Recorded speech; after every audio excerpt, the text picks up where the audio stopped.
দেশনেত্রী বেগম খালেদা জিয়ার স্মৃতি সংসদ তরফ থেকে আমরা এসেছি। আমাদের যাত্রা শুরু হয়েছে তার সমাধিতে। আমরা শ্রদ্ধা নিবেদন করে আমাদের যাত্রা শুরু করছি।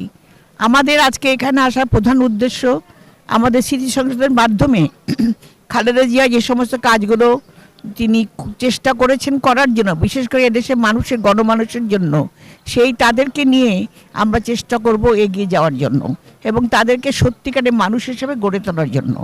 তবে আজকের যে মেসেজ আমার এখান থেকে যাবে সেটা হলো খালেদা জিয়া সারা জীবন ত্যাগ স্বীকার করেছেন। সারা জীবন ওনার সংগ্রামী জীবন দিয়ে ত্যাগ দিয়ে নির্যাতিত নিপীড়িত হয়ে আজকের যে দিনটা আমাদের সামনে এসেছে সেটা হলো একটা নির্বাচন।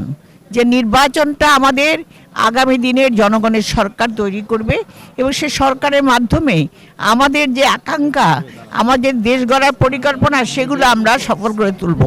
তাই আমার কথা, আমরা যারা আছি, বিএনপির নেতাকর্মী যারা আছি এবং জনগণকে আমাদের একটা আহ্বান, সেটা হলো যে আপনারা সকলে আজকে ঐক্যবদ্ধভাবে আপনারা সেই দেশনেত্রী বেগম খালেদা জিয়া যার আপসীন সংগ্রাম, যার গণতন্ত্রের পতাকা হাতে নিয়ে যিনি আপনাদের জন্য লড়াই করেছেন, মৃত্যুর সঙ্গে লড়াই করেছেন জীবনের শেষ মুহূর্ত পর্যন্ত, তার স্মরণ করে তাকে ভালোবেসে তারই সুযোগ্য সন্তান আমাদের বর্তমান চেয়ারম্যান জনাব তারেক রহমান, তাকে প্রধানমন্ত্রী করার জন্য ধানে শীষে ভোট দিয়ে বাংলাদেশের আগামী দিনে সরকার প্রতিষ্ঠা করার চেষ্টা করুন, যার মাধ্যমে যে জনাব তারেক রহমান যেন আপনাদের যে চ্যালেঞ্জ আছে, যে এই দেশকে যারা শেষ করে গেছে ফ্যাসিস্ট সরকার, সেই সরকারের ফ্যাসিস্ট সরকারের যে গণতন্ত্র ধ্বংস করার যে প্রতিষ্ঠান, সবগুলোকে তিনি সমুন্নত করে আমাদের মানুষকে,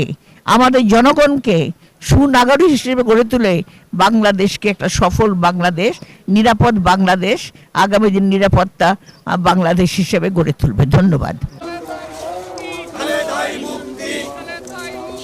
খালেদাই শক্তি কিয়া তোমায় মনে পড়ে আজকের এই দিনে ঘরে ঘরে যাও মা তুমি আলো ঘরে ঘরে যাও। ভাই পিছনে যান, ভাই পিছনে যান, ভাই মিডিয়া তো পিছনে।